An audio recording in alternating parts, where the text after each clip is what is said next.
Welcome back to the Circle of Insight. Today's episode we're going to be talking about victimology.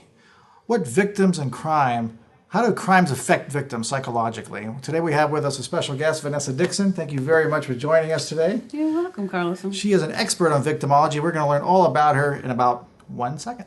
So Vanessa, tell me a little bit more about yourself. Well, I'm actually kind of a newer transplant to California. I've been here almost 4 years now. Where'd you come from? Outside of Boston, Lowell, Massachusetts. I was a police officer for 10 years in Lowell. And then I became a college professor at one of the state schools. Weirdly enough, I did 10 years in Lowell, 7 years as a professor, got tenure, and moved out to California right after. Oh, great. So, yeah. Excellent. And you teach where here? I teach at Westwood College in Anaheim in their criminal justice department, and next semester I will be teaching at Cal State Long Beach. So Great. in their sociology department as well. So. Oh, excellent. Yeah. Sociology, I'm sure, has a lot to do with this. Can you tell me a little bit about now? You are an expert in victimology, so we talk about how crime affects victims. Right. And we're going to talk a little bit about today how victims place themselves sometimes in situations they should be placing themselves in. And at the very end, we'll also discuss self-defense training, finding a solution for some of these problems. So let's start off with that. What are some of the issues that you see in regards to victims after a crime?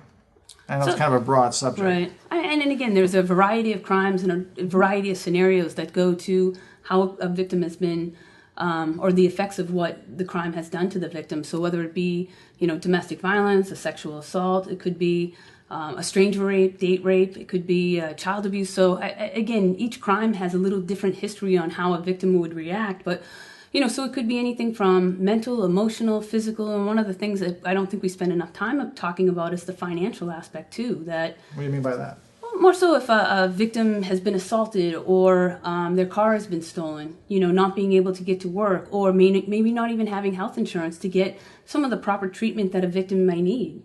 So you think, so psychologically, they start losing income possibilities because they can't go to work, they can't function. So their ability to function is limited? Yeah, we do. We've taken away some of their abilities to function, to work, to be a good parent, to be a good student. I've seen cases, too, where the victim has to go repeatedly to court to testify against the defendant, and, that becomes a financial burden.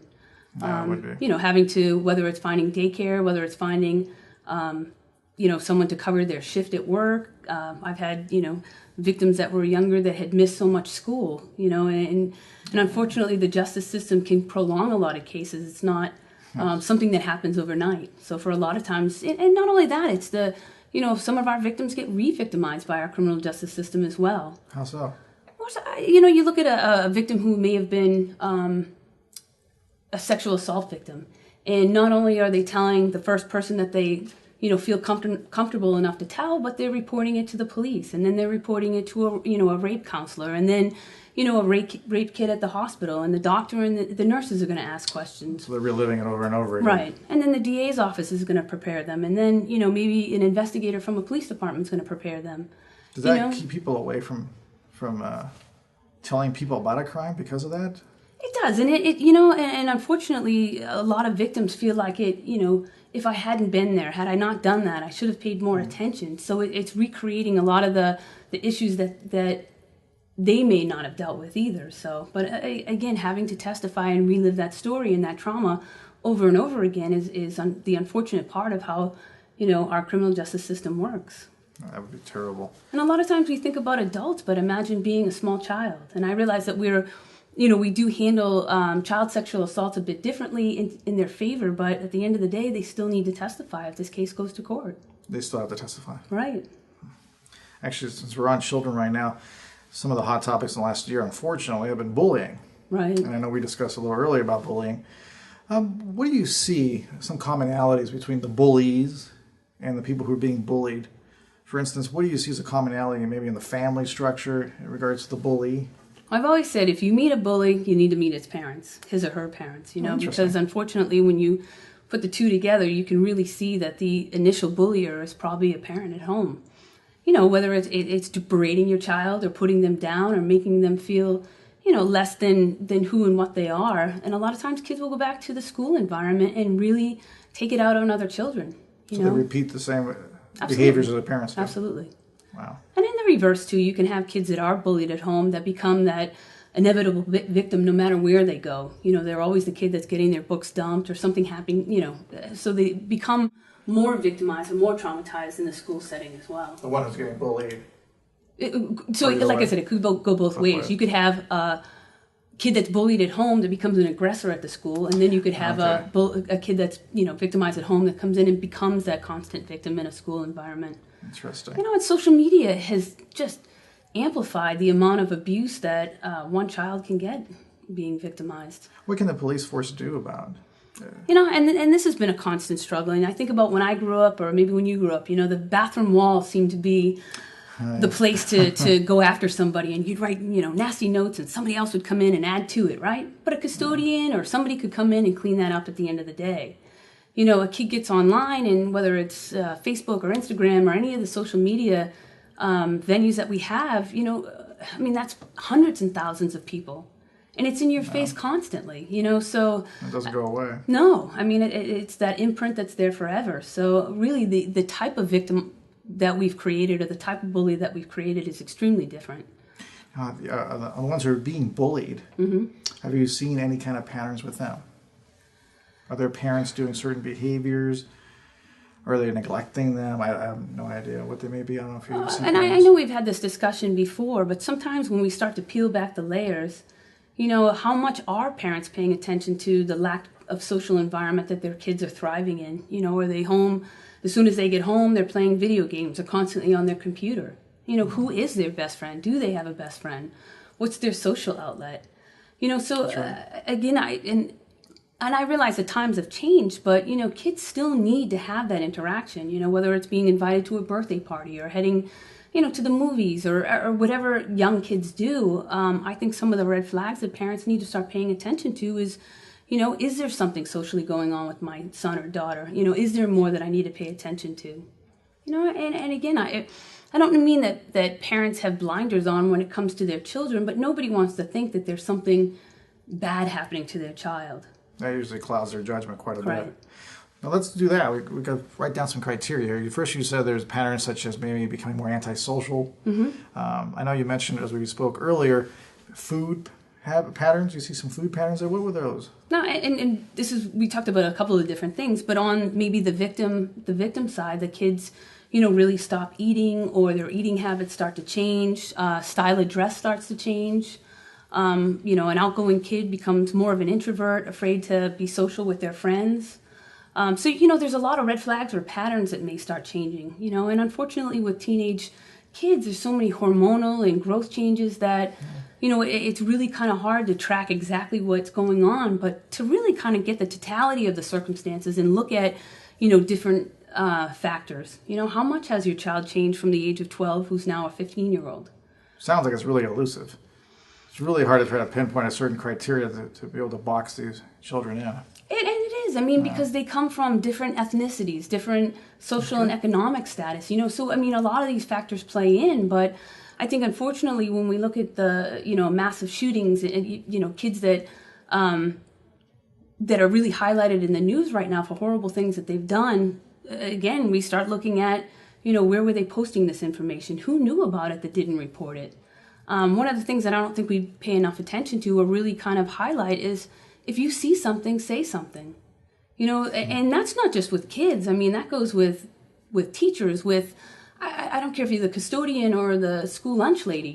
If there is something that just doesn't look right, feel right, is not right, the hard part about it, and I kind of I'm not trying to make a joke out of it, but, you think about, we all went to school with somebody that was different. Right? And I guess I kind of look at it as there's no reporting venue for the weird person in society. The person that just doesn't kind of fit in. Sure. So when we really look at some of these people committing these mass shootings or mass violence, where was the reporting venue? Well, Elliot Rogers, you mentioned earlier, I don't think he even wanted to see a psychologist or a therapist. But he did. His parents were, from what I've read and watched some of the documentaries on it. It seems like his parents were aware, but I don't think that they were aware to the level of what he was actually capable of. Can they be aware of that? Is it possible for a parent? I mean, I don't know. I mean, this kid wrote, I think it was something like a 218-page manifesto about his life, and the things that he had gone through or witnessed or, had felt. So they tend to feel persecuted, don't they? A lot, these mass shooters. Right. A lot of times they tend to feel like they're persecuted. Everybody's against them. Sometimes they've been trying to protect other people, so they try to... Let's face facts. We all have a breaking point. But my breaking point, or what you may call your, 1 to 10, may be different than what your 1 to 10 is. So I may be able to take more or less abuse than you, and vice versa. We all, and that's why I just kind of a comment too. You think about road rage as an example, right? If someone is angry enough to pull over on the side of the road or chase you down, you really don't know how their day started. So what was their background story? And it's the same thing with a lot of these young kids that, do kind of go off the deep end. What do we not know about their child history? What do we not know about, the parents and the upbringing and the house that they grew up in? It's a great point. Mm-hmm. Road rage is something people don't understand. They shouldn't be trying to push individuals on the freeway. Well, hey, if somebody's crazy enough to follow you off the side of the road, then you realize that there's something else nothing good is coming out of that scenario. That's right. We're going to be right back with Vanessa and talking more about victim and victimology.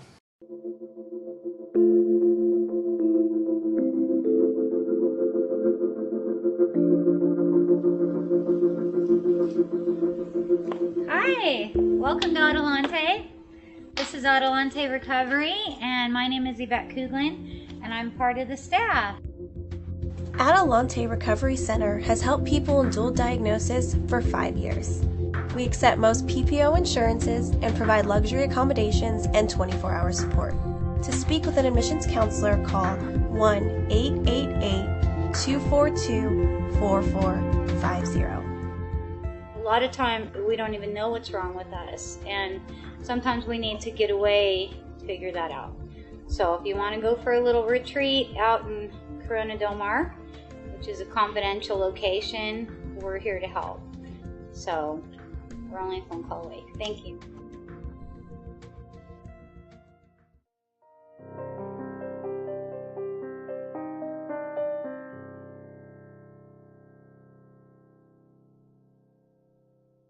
Welcome back. We're going to talk with Vanessa a little bit more about higher risk categories in domestic violence. So let's start off with the higher risk category. What is that? So the reason why I kind of wanted to talk about that is there kind of, when we look at a victim, is there a method to the unfortunate madness of what happens, And unfortunately, certain people are in a much higher risk category. People that live in lower income areas or poverty, have a different risk category that somebody lives in suburbia in more affluent communities. And I don't mean that poverty, you just put a label on your head that, victimize me, but when you're living in a lower income neighborhood, you're using public transportation, your likelihood of being out on the street at different times, higher risk category times that you may be a victim of a crime, using public transportation, working late shifts, coming home late. So I mean, a lot of those factors really play against people in society, and higher risk categories, unfortunately, too, are people who may have been victimized as a child, who have never been able to deal with that trauma before. So your self-esteem is much lower, or your outlook of life is much lower, or how, just basically how you view or see your self-worth. So a lot of those factors, unfortunately, play, a giant role in either a victim being victimized and or continuing to be re-victimized as well. That's exactly what I was getting ready to get into. Because I was going to ask you a little bit about victims who place themselves in these bad situations. I was spoken with a gentleman a couple of years ago, and he was a forensic psychologist, and he told me sometimes these victims put themselves in situations, whether they go out 11 or 12 o'clock at night wearing something quite revealing into an area that's not so good. Right. Any insight into why they would do that? Is that an area they're comfortable with? Do you have any insight? So I'll put it into a criminal justice kind of not scenario, but there's something called the crime triangle, and you have the 3 points of the triangle. You have the victim, the suspect, and the opportunity.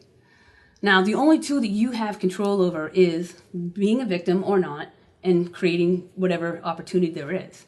You're really powerless over where the suspect is. So I actually teach a women's self-defense class at Westwood, and one of the things that I go over when we first start talking about, I don't teach martial arts. I teach more of self-awareness and how we carry ourselves. And one of the things that I talk about is the crime triangle.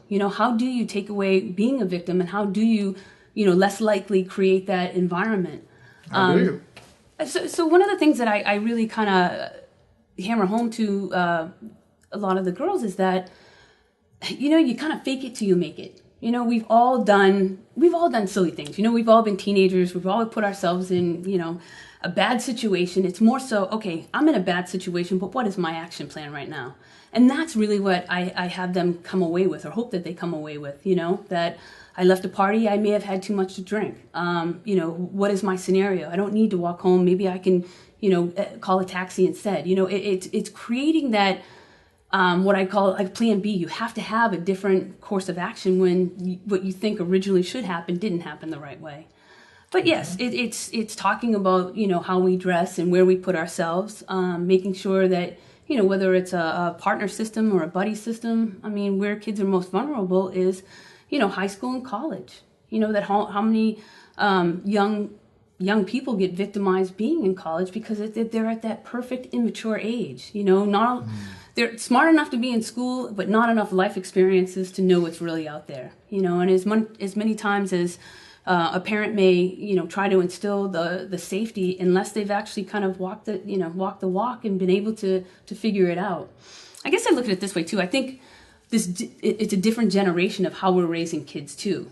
Parents are all more on that, let me do everything for you.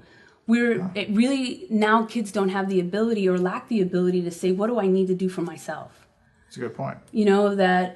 And I think that, I get it. I think that growing up in a certain generation where our parents worked and we were more latchkey kids, we kind of had to fend for ourselves. If you think about it, I don't ever remember really having a babysitter after school. Yeah, that was a big I'm not saying that my parents should have been arrested, but you think about it now. We don't leave kids that are 12 years old, at the age of 12 home alone.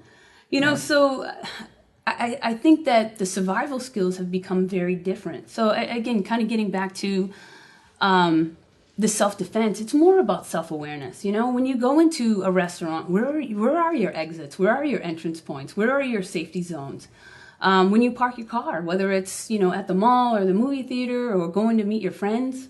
And I always tell the story too. I can remember being in Boston and it was cold and I left a party early. And I was a police officer at the time, but I was dressed in, heels, a dress. It was a Christmas party I had gone to. And somebody had said, why don't I walk you to your car? And I said, nah, don't worry about it. It's just across the street.